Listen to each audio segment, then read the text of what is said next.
अस्सलाम वालेकुम dear viewers और अजीज तिबाए कराम।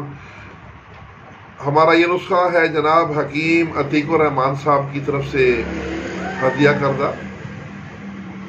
आपका तल्लक है अलवी दवाखाना से।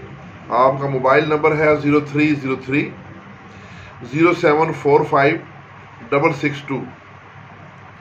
तो नुस्खा है कब्ज़ कशा कैप्सूल का। तो मुसब्बर 18 तोले, काली मिर्च 8 तोले, अजवाइन खरसानी 2.5 तोले, सुहागा सफ़ेद 1 तोला। इन तमाम अज्जा को पीस कर यकजान कर लें और 500 मिलीग्राम के कैप्सूल भर लें। रोज़ाना रात को 1 कैप्सूल देना है ताज़ा पानी के साथ। अगर ये आप मगरिब से ज़रा पहले दे देंगे तो शाम को सोने से पहले पहले पेट हल्का होगा फरागत होने के बाद, तो बड़ी पुरसकून नींद भी आएगी और सुबह आप उठते हुए फ्रेश भी होंगे। तो बेहतर यह है कि ये असर के बाद इस्तेमाल कर लें।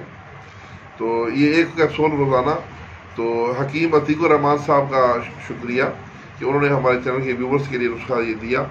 इसके साथ ही इजाज़त, वस्सलाम।